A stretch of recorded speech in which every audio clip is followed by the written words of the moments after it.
ઇસ્ત્રીવાળા ભૈયાને છે ને એકવાર 5 મિનિટ જોવા જેવો છે. ઇસ્ત્રી કરતા હોય ને ઘણી વાર આયનિંગ કરતા હોય, અને અત્યારની સિસ્ટમો બદલાઈ. પહેલાં તો આમ દેશી પદ્ધતિથી બિલ્ડિંગમાં નીચે હોય, આપણે ઘણીવાર ઘરમાં કરી દેતા, ઇસ્ત્રી રાખતા ને ઘરમાં કરી દેતા. આમ ટેબલ હોય, ઊભા કરવાનું, શર્ટ ઊંચા જેવો હોય, કરચલીઓ પાર વગરની હોય, શર્ટ કે પેન્ટ આમ એમને પાથરી અને સીધી આપણે પ્રેસ નહોતા કરતા, આમ પાણી છાંટતા, ખબર છે? પાણી છાંટતા અને પાણી છાંટીને પછી પ્રેસ કરે. એ પાણી શું કામ કરે છે? જ્યાં સુધી તમે સોફ્ટ ટ્રીટમેન્ટ ના આપો ત્યાં સુધી હાર્શ ટ્રીટમેન્ટ ન અપાય. આ સંદેશો છે. એક સીધી વસ્તુ છે કે કોઈ પણ વ્યક્તિને હાર્શ ટ્રીટમેન્ટ આપવી જરૂરી છે તો પહેલાં સોફ્ટ ટ્રીટમેન્ટ આપવાની. હું ફરી કહું કે કોઈ પણ વસ્તુમાં ફેરફાર લાવવો છે તો એક કાયદો છે કે હાર્શ ટ્રીટમેન્ટથી જ ફેરફાર આવે એવો હોય અને હાર્શ ટ્રીટમેન્ટ આપવી જરૂરી છે. કોઈ પણ ચીજમાં ફેરફાર લાવવો હોય અને એને હાર્શ ટ્રીટમેન્ટથી જ ફેરફાર લાવી શકાય એવો છે તો પહેલાં સોફ્ટ ટ્રીટમેન્ટ આપવાની, પછી હાર્શ ટ્રીટમેન્ટ આપવાની. ઇસ્ત્રી કરનારો પહેલાં પાણી છાંટે, પછી ઇસ્ત્રી ફેરવે છે. ગરમ દાબ લાગે એવી ઇસ્ત્રી ફેરવતા પહેલાં એક ઠંડકનો સ્પર્શ આપી દે છે, પછી હાર્શ ટ્રીટમેન્ટ આપે. થઈ ગઈ ઇસ્ત્રી. દાઢી કરતી વખતે રેઝર ફેરવવું જ પડે છે, એ હાર્શ ટ્રીટમેન્ટ છે, પણ પહેલાં લેધરિંગ કરવું પડે. આ સોફ્ટ ટ્રીટમેન્ટ છે. અને એ લેધરિંગ કરીને પછી દાઢી કરો તો એ જે દાઢી હોય, વાળ ઉગ્યા હોય એ નીકળે. અને એમને એમ વિધાઉટ લેધરિંગ તમે રેઝર ફેરવો તો લોહી નીકળે, વાળ ના નીકળે, છોલાઈ જાય ગાલ. કારણ કે સોફ્ટ ટ્રીટમેન્ટ કરવાનું ભૂલી ગયા. એ જ રીતે મગને પાણીમાં પલાળવા પડે. પાણીમાં મગના દાણા પલાળ્યા વગર સીધું તમે હાર્શ ટ્રીટમેન્ટ આપો, ગરમ અગ્નિ પર ચડાવી દો, એ મગનું શાક તૈયાર ન થાય. એને પહેલાં સોફ્ટ ટ્રીટમેન્ટ આપવી જરૂરી. એને સૌથી પહેલાં બરાબર પાણીમાં પલાળવા જરૂરી હતા. પલ્લે પછી બધી વાત. એ વગર કશું ના થાય. ધોકા મારવાના છે, સાબુ ઘસવાનો છે, બ્રશ ઘસવાનું છે, મેલું કપડું ચોખ્ખું કરવાનું છે. પહેલાં પાણીમાં પલાળો, પહેલાં પાણીમાં પલાળી દો. એને પાણીમાં પલીને કપડું પોચું ને ભીનું થવું જોઈએ. બસ એ કપડાને પણ એમ લાગે કે સરસ ડૉક્ટર ઇન્જેક્શન આપે છે, સીધી સોય નથી મારતા. સોય મારવી હાર્શ ટ્રીટમેન્ટ છે. પહેલાં રૂ ઘસે, આ સોફ્ટ ટ્રીટમેન્ટ છે. રૂ ઘસ્યા વગર સીધી સોય મારે, ડૉક્ટર સાહેબ જરા રૂ ઘસો ને, અને આપણને રૂ ઘસે ને એમાં મજા આવે. અને ઘણા તો એવા હોશિયાર હોય, રૂ ઘસતા વચ્ચે ઠોકી દે, પાછું રૂ ઘસ્યા કરે, આપણે ખબર ન પડે વચ્ચે ક્યાં ચટકો લાગી ગયો. આટલું નાનકડું ખાલી સેજ નાખવાનું હોય ને તો વચ્ચે એક ચટકો મારી દે, ખબર પણ ન પડે. 2 મિનિટ સુધી ઘસ કર્યા કરે, આપણે એમ લાગે ક્યારના ઘસે જ, વચ્ચે ચટકો આપી દીધો. બહુ શાંતિથી ઇન્જેક્ટ કરી દે દવા અને કામ પતી જાય. પણ સોફ્ટ ટ્રીટમેન્ટ આગળ પાછળ હોય ને, હાર્શ ટ્રીટમેન્ટ લાગે નહીં. વ્યવહારમાં બધે આ ચાલે છે, કોઈ જગ્યા બાકી નથી. આ વસ્તુ તો છે જ. અને એ થયા પછી જ તમે વસ્તુ પાસેથી કામ લેવા માગો છો તો એને સરસ કંઈક આપવું તો પડે ને. કોઈ વ્યક્તિને સુધારવી જરૂરી હોય અને એને કંઈક કહેવું પડે એમ છે. કહેતા પહેલાં હવે પ્લેટફોર્મ જ એવું છે કે એની ભૂલો બતાવવાની છે, એની ભૂલો જ બતાવવાની છે, અને ભૂલો બતાવીને પછી જ એને કહેવાનું છે. તો આગળ પાછળ કંઈક તો એવું હોવું જોઈએ. તમે એને ગરમ પ્લેટફોર્મ પર બેસાડી દો સીધો જ, કારણ કે એની ભૂલો બતાવો, તે આમ કર્યું. આ બધી વસ્તુનો એ સ્વીકાર કરે ત્યારે એનામાં પરિવર્તન આવશે. હવે આટલું ગરમ વસ્તુ તમે એને સમજાવો છો તો ક્યાંક તો એવું હોવું જોઈએ કે જો આ તને એટલે કહીએ છીએ કે તારા માટે લાગણી છે, આ તને એટલે કહીએ છીએ કે અમને એમ લાગે છે કે તારી ક્ષમતા કરતાં તું ઓછું કરે છે અથવા ઊંધું કરે છે, આ તારાપણામાં નથી આવતું, તારે આવું ન કરાય, બીજા કરે ચાલે, તારે ન કરાય. ડિલિવરી છે ને કાઉન્ટ્સ. કોઈ પણ વ્યક્તિને અસર કરો, રફ એન્ડ ટફ ભાષા હોય ને એ બીજાને સીધું હર્ટ કરે. સૌમ્ય સ્વભાવ, આર્ત ધ્યાન આદિ ન હોય અને અંદરના ક્રોધાદી કશાયોને શાંત કરવાની વાત માર્ગાનુસારી જીવનમાં આવે છે. યોગશાસ્ત્રના એ ગુણોને હું ભેગા લઉં છું. આપણે આપણી પ્રકૃતિ પર અસર થાય ને એવી ધર્મક્રિયા કરવાની છે. ધર્મક્રિયાના આધારે આપણી પ્રકૃતિ પર અસર થવી જોઈએ. આપણા જીવનમાં સ્વભાવમાં ફેરફાર આવવો જોઈએ. એટલે હું બોલું તો સામે સોફ્ટનેસ લાગવી જોઈએ, વ્યક્તિને એ ફીલ થવું જોઈએ.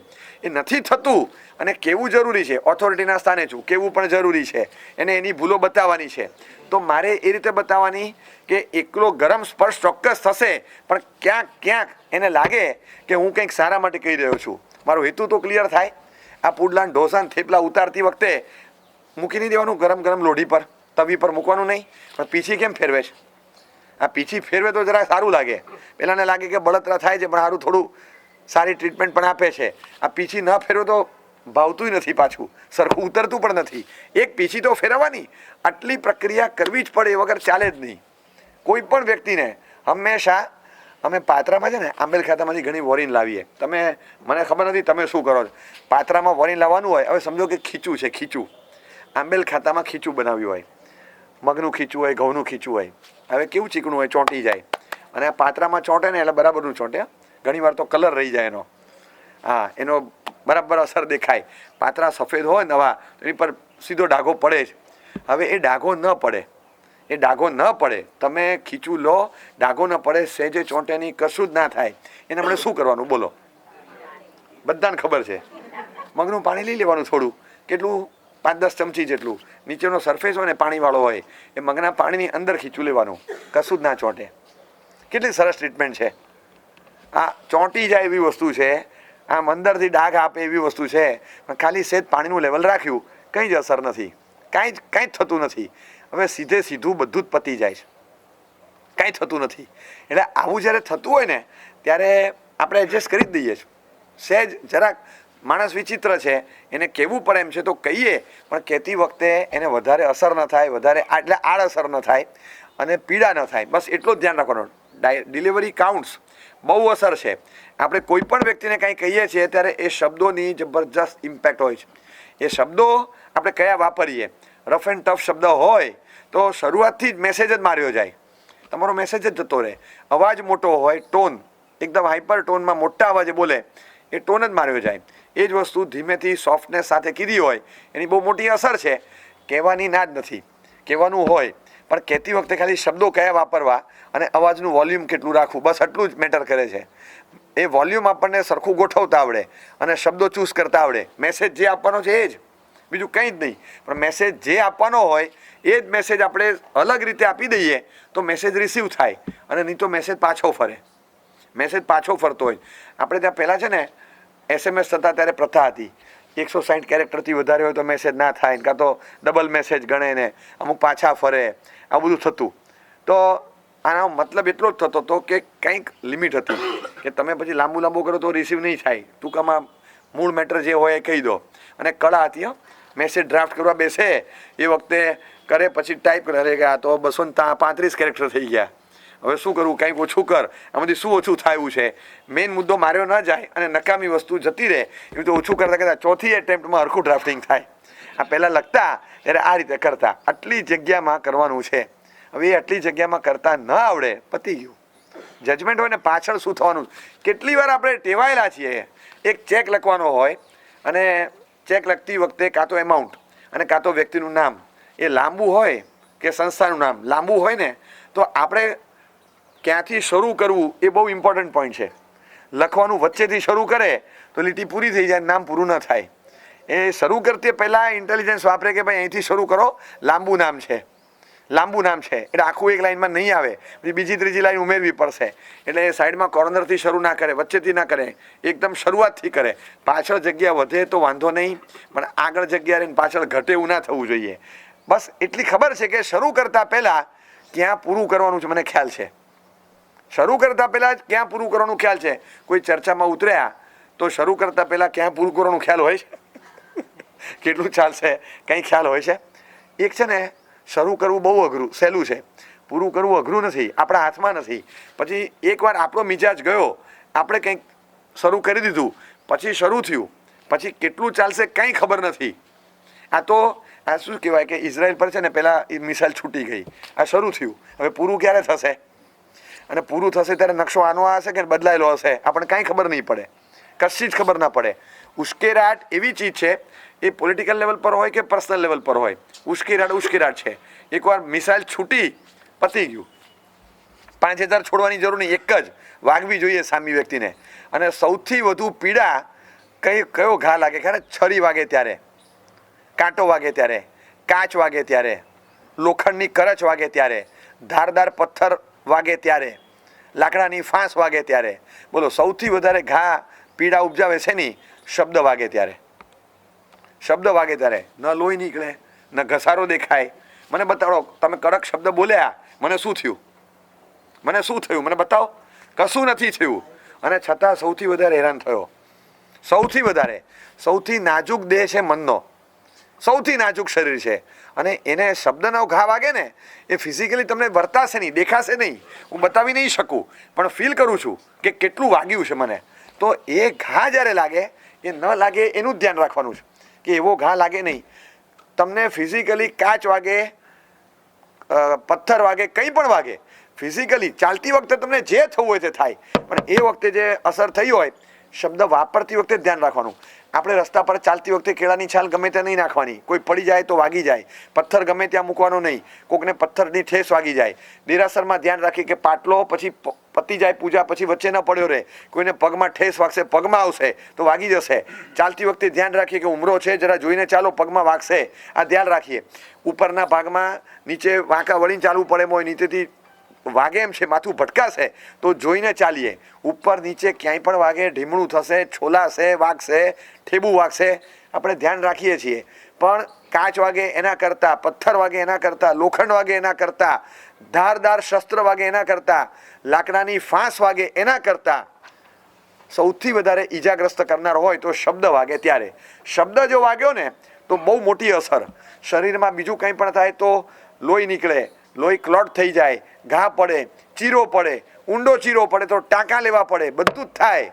પણ અહીંયા તો કંઈ દેખાતું નથી, not a single drop blood દેખાતું જ નથી, એક બ્લડ શેડ નથી, કોઈ કટ નથી, કોઈ વૂંડ નથી, કોઈ ઘા નથી, અને છતાં રૂજ આવવાનું નામ લેતું નથી. એવો ઊંડો ઘા છે, એ શબ્દોનો ઘા છે. શસ્ત્રોના ઘા કરતાં શબ્દોના ઘા મજબૂત છે. એટલે શબ્દ વાપરતા પહેલાં વિચારવાનું. શસ્ત્ર વાપરતા પહેલાં વિચારવાનું હોય તો શબ્દ વાપરતા પહેલાં કેમ નહીં વિચારવાનું? શસ્ત્ર કરતાં વધારે ધારદાર, સામે દેખાય નહીં એટલું જ. પીડા કેટલી છે આપણી પર જ્યારે વીતે ત્યારે આપણને ખબર પડે છે કે આટલું કહી દીધું તો શું થાય. એટલે ખાલી એક શબ્દ શસ્ત્ર તરીકે વપરાય. અંદર જે લાગી આવે ને, સામાન્ય ઘરની દીકરી છે, પરણીને સાસરે આવી હોય, એ સાસરે આવી બધું કરે છે, કામમાં બધું પતાવે છે, અને પછી અહીંયા તો સુખી છે, બહુ સુખી અવસ્થામાં છે, 5-15 રૂપિયા ખર્ચી નાખ્યા, 5-15-25 રૂપિયા વધારે ખર્ચી નાખ્યા, એ કર્યા. હવે ઘણીવાર એવું હોય કે ઘરના 5 માણસોનો મિજાજ સરખો ના હોય, અને બની શકે ઘરમાં 1 રૂપિયાની જગ્યાએ 1.5 રૂપિયો ખર્ચાઈ જાય, કોઈ તકલીફ નથી. ઘરમાં 2ની જગ્યાએ 20 રૂપિયા ખર્ચાઈ જાય ને તોય કોઈ તકલીફ નથી. એના કરતાં મોટું સુખ ઘરમાં 2ના 4 વાપરી નાખો, લગભગ 5માંથી 4 માણસ બોલે એમ નથી. 2ની જગ્યાએ 4 રૂપિયા વાપરો તો પણ ઘરમાં 5માંથી 4 માણસ બોલે એમ નથી. પણ એક જ માણસ એવું હોય કે જે 2 રૂપિયાની જગ્યાએ 4 રૂપિયા વાપરો તો નહીં, 2 રૂપિયાની જગ્યાએ 2 રૂપિયા વાપરો તોય પૂછે કે આ શેના માટે 2 વાપર્યા, આપણે ક્યાં જરૂર હતી, આના વગર ચાલે નહીં. આવું 4 વાર પૂછે, અને 4 વાર પૂછે એટલે થયા કરે કે હવે શું તકલીફ પડે છે, પૈસા આટલા છે, શેના માટે તકલીફ પડે આટલું, હવે ખાલી આ આપણે શેના માટે ખર્ચો કર્યો, આ જરૂરી હતું, આવું આપણે પૂછ્યું હોય ને તો બરાબર છે. અને પણ એ શબ્દ છે ને એવો ના આવ્યો હોય, અને તારા બાપાને ત્યાં આવો તો આવો ખર્ચો કરત. માનો કે આ શબ્દ બોલાયો, આટલું જ ખાલી, એટલે તમે એને રિકોલ કરાવો છો કે અહીંયા આવ્યા રૂપિયા દેખાયા. એટલે હવે એ પીડા છે ને વર્ષો સુધી રહે. તમે 2023માં બોલો, 2045માં યાદ રહેશે મને આવું કીધું તું, 2045માં નહીં ભૂલાય. શબ્દ ટોન મેટર કરે છે. હવે આ જ વસ્તુ કદાચ એક તો બિનજરૂરી હોય તો કહેવાની જરૂર નથી, બીજું આ બધું આપણે ગણતરીમાં લેવાની જરૂર નથી. એટ સર્ટન સ્ટેજ 50-55ની ઉપર છે મૂકી જ દેવાની. આ ભાંજગળ એ કરશે ને ફોડશે. નાની વસ્તુમાં ક્યાં કહેવાનું? જો આપણી પાસે છે ને કહેવાનો અધિકાર કેટલો છે ખબર છે? થર્ડ અમ્પાયરના રિવ્યૂની જેમ 2 વાર લેવાય, 4 વાર લેવાય, કેટલી વાર લેવાય છે એ સિસ્ટમ છે. તમે લ્યો અને નિષ્ફળ ગયો, અરે રે કેટલું મોટું નુકસાન છે, વિકેટ ગુમાવે જેટલું નુકસાન છે. તમે રિવ્યૂ વેસ્ટ કરી નાખ્યો. રિવ્યૂ 4 વાર પૂછે, સામેવાળાને પૂછે લેવા જેવો છે, નહીં નહીં તો જવા દે ભાઈ, હું આઉટ વાંધો નહીં, પાછળવાળાને તકલીફ પડે. ખોટો રિવ્યૂ લેવાય નહીં. આ બીજા કોઈ પણ વ્યક્તિને સીધી ઇમ્પેક્ટ છે. કોઈ પણ વ્યક્તિને તમારે કંઈ કહેવું છે ને, આ ક્રિકેટની દુનિયામાં થર્ડ અમ્પાયરના રિવ્યૂ લેવા જેવું છે. એક ખોટો રિવ્યૂ વેસ્ટ થઈ ગયો અને પાછળથી જીવ બળે કે અરે રે આ ક્યાં લીધો. બહુ પાક્કું જજમેન્ટ લઈ લો કે આ રિવ્યૂ લેવા જેવો છે કે નહીં, પછી રિવ્યૂ માગો. એની જેમ કહેવા જેવું છે કે નહીં, કીધું અસર કન્ફર્મ થશે અને કીધા વગર ચાલે એમ નથી. એવી મોટી વસ્તુ છે તો જ કહેવાનું, બાકી કંઈ શું કરવાનું, બાકી કંઈ કરવાનું શું? હવે માનો કે અત્યારે એમ લાગતું હોય કે કંઈને કોઈ મતલબ નથી, નહીં કહેવાનું. ગમે એટલું સાચું ખોટું કોઈ સવાલ જ નથી, આમાં 100% સુધારો નહીં થાય. રિવ્યૂ વેસ્ટ નહીં કરવાનો, નહીં કરવાનો. ઇમ્પેક્ટ ઊભો રાખો ને ઊભું રાખો. અને આમાં છે ને મેચ પતે પછી નહીં, આ તો બીજી મેચમાં કેરી ફોરવર્ડ થાય છે. તમારે 2 રિવ્યૂ બાકી રાખે, આવતી મેચમાં 4 રિવ્યૂ મળશે, ટેન્શન ના લો. જિંદગીમાં ટોટલ સમજો કે મને 20 વાર ટકોર કરવાની તક મળી છે, હું 12 વાર તો એમને વાપરી નાખું છું નાના મુદ્દા પર. અને પછી જ્યારે મોટો મુદ્દો આવે ત્યારે મોટા મુદ્દા પર કહેવાનો આપણો હક જતો રહે કે દરેક બાબતમાં માથાકૂટ ના કરો, દરેક બાબતમાં માથાકૂટ ના કરો. હવે માથાકૂટ શેમાં કરી હોય, શેમાં કરી હોય? આ કેમ બધું લખાણ પૂરું નથી થયું, આ કેમ આમ નથી કર્યું, કપડાં કેમ સરખા નથી ગોઠવ્યા, આનું અરે નાની નાની વસ્તુમાં 10 વાર કહીને બધું પતાવી દીધું હોય અને પછી એક મેજર ઇસ્યુ આવે. આની પહેલાં 10 વસ્તુ એવી કહી નાખી કે વ્યક્તિ પરેશાન થઈ ગઈ. અને પછી આ કઈ પદ્ધતિ છે? 9 વાગે નવરાત્રિમાં જવાનું, 11, 11:30, 12, 1, 2, 3 કેટલા વાગે આવવાનું? આ ઘર છે, તમે ઘરમાં રહો, પીજીમાં નથી રહેતા, નહીં ચાલે અહીંયા. હવે આ શબ્દ કહેવાના છે, દરેક વસ્તુમાં માથાકૂટ ના કરો. હવે આપણે પહેલાં 10 વાર ન કીધું હોય અને આની અસર કેટલી થાય, 10 વાર કહી દીધું હોય તો આની અસર કેટલી થાય. અને બીજું કે 10 વસ્તુમાંથી 6 વસ્તુમાં ન કીધું હોય તો નુકસાન કેટલું હતું, અને હવે જો આ વસ્તુમાં ન બોલો તો નુકસાન કેટલું છે. જજમેન્ટ તો લેતા આવડવું જોઈએ ને કે ખરેખર is there space for third umpires review? આ ત્રીજા અમ્પાયરને પૂછવા જેવું છે, આમાં પૂછવા જેવું છે. એટલે અને કઈ રીતે હોય કે આમાં કંઈ પણ હોય જે છે એ કરવાનું બસ સીધું જ. પણ પહેલાં એકવાર જોવાનું કે ખરેખર આ રિવ્યૂ લેવા જેવો હતો કે નહીં, કોલ આપવા જેવો હતો કે નહીં. કારણ કે એ નાનો મુદ્દો છે, નથી કહેવું. મહત્ત્વના મુદ્દામાં કહેવાનો આપણો હક જતો રહેશે, રિવ્યૂ બચ્યો જ નહીં હોય ત્યારે. એટલે બહુ જ સીમિત સંયોગો છે. આપણું પુણ્ય પણ એવું છે કે ઓછા સમયમાં, ઓછા શબ્દોમાં, ઓછી પીડા થાય એ રીતે વધારે પડતો મેસેજ આપી દેતા આવડે ને, બહુ સરસ. આ ડ્રાફ્ટિંગ આવડવું જોઈએ. મેસેજ ગિવિંગ એક કળા છે, ક્યાંય કોઈ જગ્યાએ નથી. મને ઘણીવાર થાય કે યુનિવર્સિટીવાળા આટલા કોર્સ કરે તો how to deliver a dialogue એનો ડિપ્લોમા કોર્સ જ બનાવવો જોઈએ કે ભાઈ આવું થાય ત્યારે, આવું થાય ત્યારે, આવું થાય ત્યારે, આવું કંઈ થાય ત્યારે શું જવાબ શું આપવો, જવાબ શું આપવો. હવે આમાં કોક આવીને ઘરે બોલે બહુ નુકસાન ગયું, આજે 6 લાખ રૂપિયા તૂટી ગયા, તો કે કેમ? અરે બજાર ક્રેશ થયું તો શું થાય, 6 લાખ રૂપિયાનું નુકસાન થયું અને પછી કચકચ ચાલુ થઈ જાય. એ તમારે આવું ક્યાં જરૂર હતી? તમારે સીધું ચાલતું હતું, શેના માટે શેર બજારમાં રોકો છો, આમ કરો છો, તેમ કરો છો. તું શાંતિ રાખ, માથાકૂટ નહીં કર. આપણે કંઈ માથાકૂટ નહીં કર, તમે સાચું સાંભળતા શીખો. પહેલાં તમને કહીએ ત્યારે ગમતું નથી, દર વખતે આવી રીતે તોડી આવો છો પૈસા. આપણે કંઈક નવું પ્લાનિંગ કરતા હોઈએ ને તમારે બધું નાખી આવવાનું. એટલે તમારી કેપિટલ છે, આ કેપિટલ માર્કેટ કેપિટલ બની જાય છે, આ જતું રહે છે બધું. જો અત્યારે માથાકૂટ નહીં કર, મારું ઠેકાણે નથી તો સાંભળો, આમે ઠેકાણે નથી હોતું, લાંબુ ચાલે. તને કંઈ ખબર પડે છે આ શેના કારણે ગયા, શેના કારણે ગયા? એ જે હોય તે, પણ આપણને ખબર નથી પડતી તો શું કરવા? તમે અંદર જાઓ. એ પૈસા શેના કારણે ગયા ખબર નથી પડતી, પણ તમે અંદર શેના કારણે ગયા એ ખબર પડે છે. તમે શેના કારણે ગયા? હવે આપણે ભૂલી જઈએ પેલું ઇઝરાયલ પેલેસ્ટાઇનના કારણે ગયા, એ બે બાજુ આ નવું યુદ્ધ શરૂ થાય, ઓલું તો બાજુ પર રહી જાય. હવે જે કારણ આપણા હાથમાં નથી એ બાબતમાં અત્યારે હવે કંઈ મતલબ નથી. આ અનપ્રિડિક્ટેડ વસ્તુ હતી, થયું છે, ભૂલી જાઓ. અત્યારે મૂકો, શાંતિથી વાત કરશું. ટાઈમિંગ, ડાયલોગની ડિલિવરી જે છે ને એમ ટાઈમિંગ ઓલ્સો મેટર્સ. ટાઈમિંગ આપણે ખોટો પસંદ કરીએ, ટાઈમિંગ ખોટો પસંદ ન કરાય કોઈ દિવસ. છોકરાને 10 વાર સૂચના કરી હોય, ધીમે ધીમે ચાલ, દાદરા ધીમે ધીમે ઉતરા, આવી રીતે ના કર, સ્કૂટર ધીમે ધીમે ચલાવો. આમ આપણે 10 વાર એને સૂચના કરી હોય, બહુ ઉતાવળો અને ક્યાંક દોડવા ગયો અને લપસ્યો ત્યારે દોડ હજી માથું ભાંગ આથી, અને ત્યારે કહી દીધું. હવે એ વખતે વાગ્યું છે, એ વખતે પ્રેમથી જઈને ઊભા કરી દઈએ. વાગ્યું નથી ને, જરા સરખું છે, જોઈ લે. સાંજે શાંતિથી બેસાડી, હું તને કેટલી વાર કહું છું, કેટલી વાર તને ટોક્યો છે. હવે ટાઈમિંગ નહોતો બરાબર, ઓલરેડી એને વાગ્યું છે, એમાં વધારે વગાડવાનું. આપણે ઘણીવાર શું એમ વિચારીએ કે વાગ્યા ભેગું વાગ્યું, 2 ઘા પડ્યા છે તો બીજા 12 વધારે થોડીએ માથું. એ ટાઈમિંગ ખોટો છે. ટાઈમિંગ જે છે ને એ સાચું લેવાનો હોય. ભણતો નથી બરાબર, ભણતો ન હોય તમારે કેટલી વાર ટોકવો પડે, ભણ, આમ કર, ટોકવો જ પડે. એ ટોકીને તમે એને સરખો કરો. હવે રિઝલ્ટ આવી ગયું અને પ્રિડિક્શન તમારું સાચું પડ્યું, તમે કીધું તું એની કરતાં ઓછા ટકા આવ્યા. તું એકવાર છે ને ખાલી 75 લાવીને બતાવ, ચલ તને તું કે અપાવું, 75 લાવીને બતાવ, હું માની જાઉં. તો મને લાગતું જ નથી 75 આવે, 69 આવ્યા.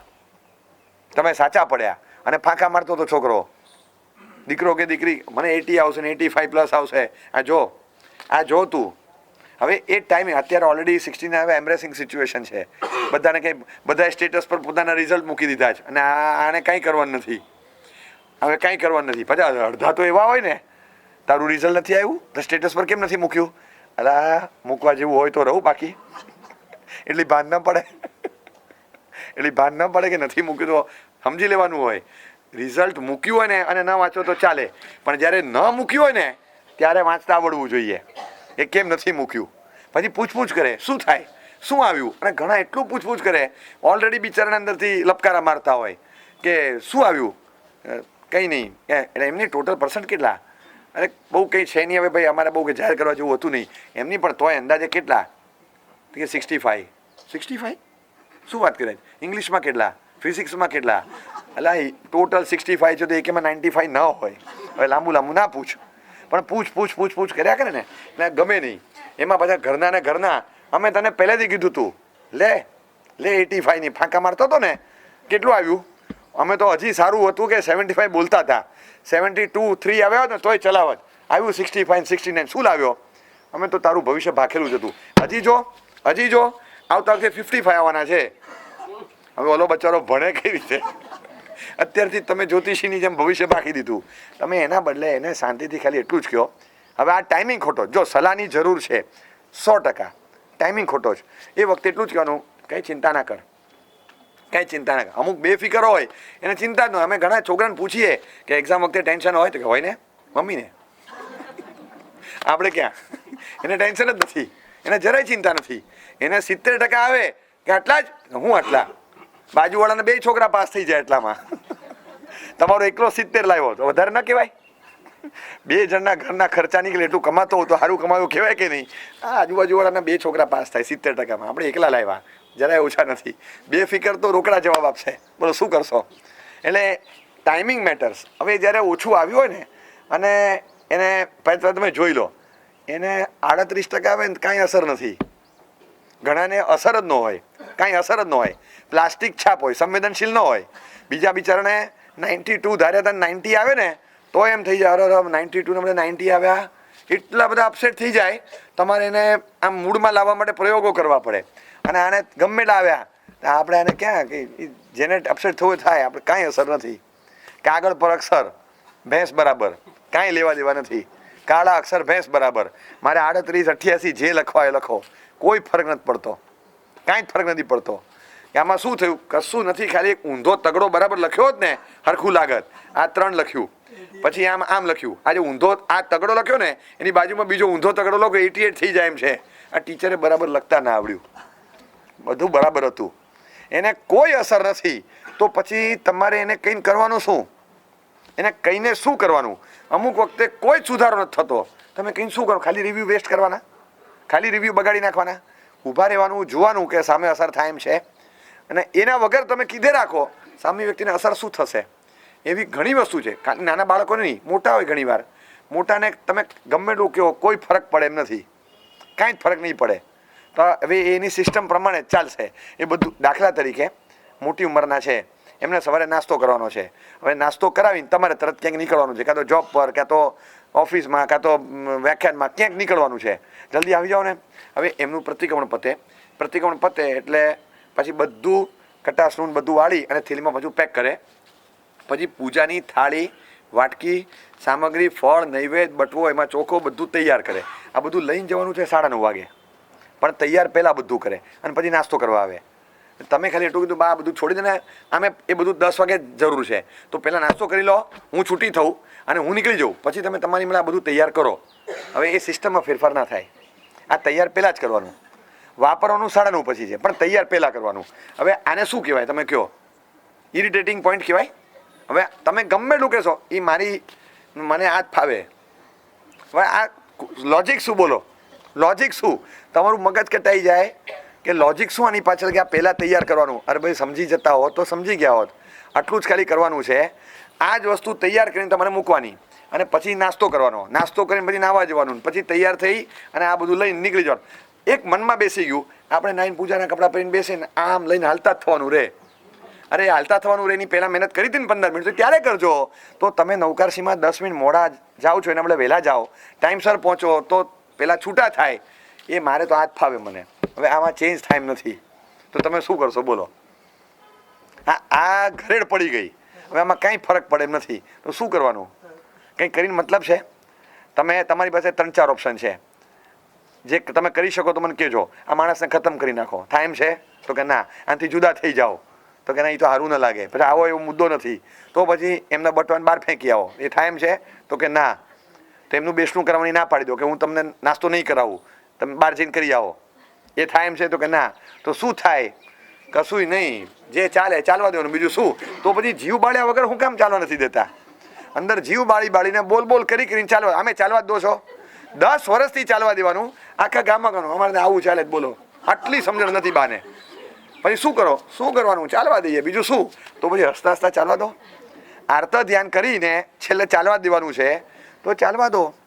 Van irritating point is inevitable, enjoy. આ સીધું વાક્ય છે. When irritation is inevitable, enjoy the irritation. કોઈ મગજમારી વગર જલસાથી કરો, કંઈ જ થાય નથી, આમાં કંઈ નહીં થાય. શાંતિથી હસતા હસતા બોલવાનું. PDF ફાઇલ એડિટ ના થાય, ચાલવા દેવાનું. હવે આટલું કામ હોય આખી PDF ખોલવી પડે, ભાઈ નહીં થાય. આ સિમ્પલ એક્ઝામ્પલ છે. આપણે મોબાઈલ વાપરનારને ખબર પડે છે કે આ એડિટ નથી થતું, શેના માટે જીવ બાળવાનો? કેટલી, અને આ મોટી ઉંમરના સમજવા જેવું પાછું કે ભાઈ આટલું એડજસ્ટમેન્ટ કરવાથી નાનાને તકલીફ દૂર થતી હોય તો મારી ફરજમાં આવે છે, મારે કરવું જોઈએ. એમાં એડજસ્ટમેન્ટમાં કાંઈ ફરક પડતો નથી. પણ આ જે બધું કરવાનું હોય એ બધું કરવાનું, આ બધું જ કરવાનું. એટલે પહેલાં અમુક ઘરોમાં તો એવી પ્રથા હોય, નાહવા માટેની બાલદી તૈયાર કરે, ટોવેલ લટકાડી દે, પૂજાના કપડાં મૂકી દે, પૂજાની પેટી તૈયાર, બટવો તૈયાર, એમાં ચોખા ભરી દેવાના, બધું કરવાનું. પછી નવકારસી કરવા આવે. ઓલા અડધો કલાકથી રાહ જોવે છે, જલ્દી આવો. આ પણ હું બધું પહેલાં તૈયાર કરી દેવા દે. પણ આ બધું કર્યા પછી તમે તૈયાર કરો તોય ફરક નથી પડતો, એલા છૂટા થાય ના, પહેલાં આ બધું પતાવી દેવાનું. હવે આ બધું પહેલાં પતાવવામાં આવી રીતે સમય ન કઢાય. આમાં સીધી વાત છે કે જ્યાં જે રીતે કામ થતું હોય ને ત્યાં જ થાય. ઇન્સ્ટન્ટ કામથી કામ હોય ત્યાં ફટાક કરતું પતાવી દેવાનું હોય. દરેકને પોતપોતાના સમયની કિંમત હોય, તો એ વખતે આપણે આ બધું કરવા ના બેસાય. આટલું જ ધ્યાન રાખવાનું કે બીજાને પીડા ના થાય, એ મારે આટલું એડજસ્ટ કરું. તો જે ઘરેડ પડી હોય ને, ઘરેડથી બહાર નીકળતાય આવડવું જોઈએ. જો ઘરેડની બહાર જ ના નીકળો તો ઘરમાં કાયમ માટે ધમાલ થયા કરે. આર્ત ધ્યાનની પરંપરા ચાલે. મારે કર્મનો ઉદય નથી ભોગવવા, તો બાંધવામાં લિમિટ રાખવી પડે ને. પછી બાંધ્યા છે તો ભોગવવાને, બાંધવામાં લિમિટ નથી રાખવી. પછી કહું કે ના, આનાથી વધારે તો નહીં ભોગવાય. બિલ ગમે એટલું લાઇટનું આવે, આપણે તો ફિક્સ, આનાથી વધારે ભરવાનું જ નથી. તો લાઇટ બાળતા પહેલાં વિચાર નહીં કરવાનો. અત્યારે આવી જવા દે ને પછી જોશું. છેલ્લે પછી શું જોશું? એ લોકો GEB વાળા કન્સેશન આપવાના છે, ત્યાં કંઈ ચાલવાનું છે આપણું? લાઇટ બાળતા પહેલાં વિચારવાનું છે, કર્મ બાંધતા પહેલાં જ વિચારવાનું છે કે કશાય કર્મબંધનો એક મહત્વનો હેતુ છે. નિત્યત્વ, અવિરતિ, કશાય, યોગ, તત્વાર્થના આધારે પ્રમાદ પણ એક્સ્ટ્રા. તો 4 ને 5 હેતુઓ બતાવે છે. કશાય તો મુખ્ય હેતુ છે. અને આખો જે તીવ્રતા અને મંદતાના ખેલ થાય છે, કઈ પ્રકૃતિ કે કયું કર્મ વધારે તીવ્ર રૂપે ઉદયમાં આવશે, આ બધો રોલ કશાયનો છે. તો કશાય આટલો રોલ પ્લે કરે છે કર્મબંધમાં. એ કશાય કરતી વખતે વિચાર નહીં કરવાનો કે કશાય કરવો વ્યાજબી છે કે નહીં. કોઈ કસ વગરનો કશાય કહેવાય, કસ વગરનો. ક્યાંય ફળ નથી દેખાતું. શેના માટે? હવે આપણે બધાને આપણે રોજ અઠવાડિયે એકવાર કહીએ તમે આ રહેવા દો ને, આ પછી કરો ને. હવે આ પછી કરો ને, મારો ટાઈમ બગડે નહીં ખોટો. અઠવાડિયામાં 1 વાર 2 વાર, મહિનામાં 4 વાર કીધું, કાંઈ ફરક નથી પડતો. રિવ્યૂ વેસ્ટ થયો ને ખોટો. આ રિવ્યૂ ઊભો રાખ્યો હોત તો બીજી કોઈ બાબતમાં આપણે કીધું હોત તો જેમાં અસર થાય. આમાં જો કંઈ જ અસર નથી થવાની તો કંઈ શું કરવાનું? અને છેલ્લે ચલાવવાનું તો છે જ. આમાં કશું આપણે નથી, એ છૂટા થવાના નથી, આપણે છૂટા થવાના, બંધાયેલા છીએ. તો ક્યાં જવાના છે? હવે જો ચાલવાનું છે તો પછી મનને સમજાવી કે ભાઈ આવા પણ સંયોગો હોય છે.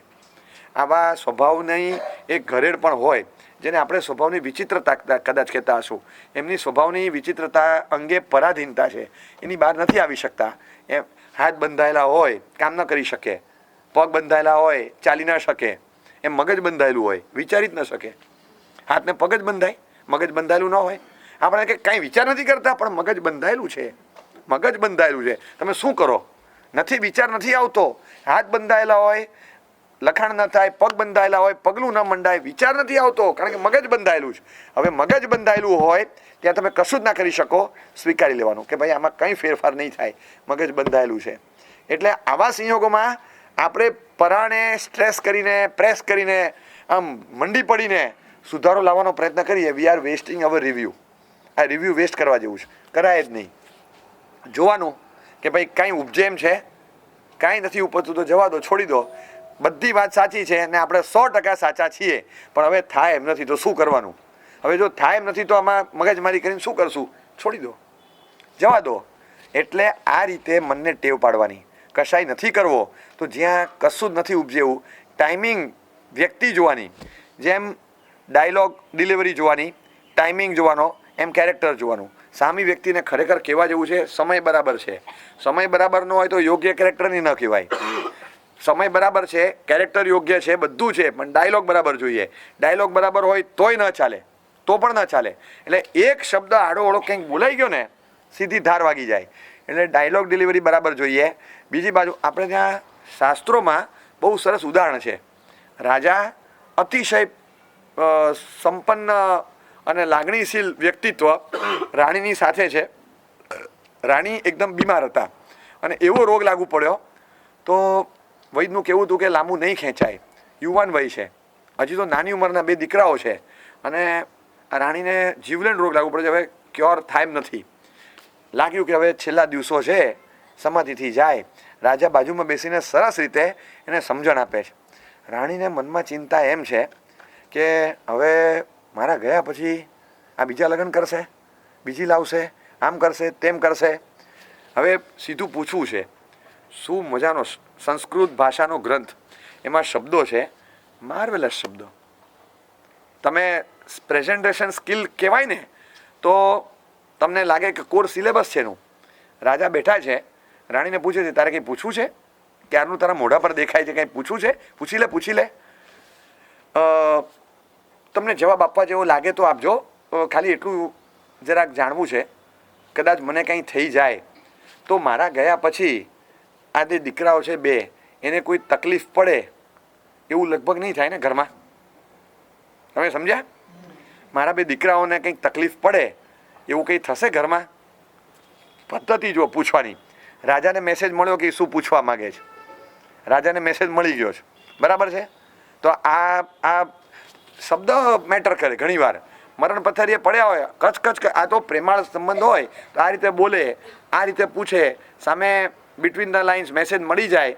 તું ચિંતા ના કર, અત્યારે તું જે રીતે સાચવે છે એ જ રીતે હું સાચવીશ, કોઈ ચિંતા ના કર.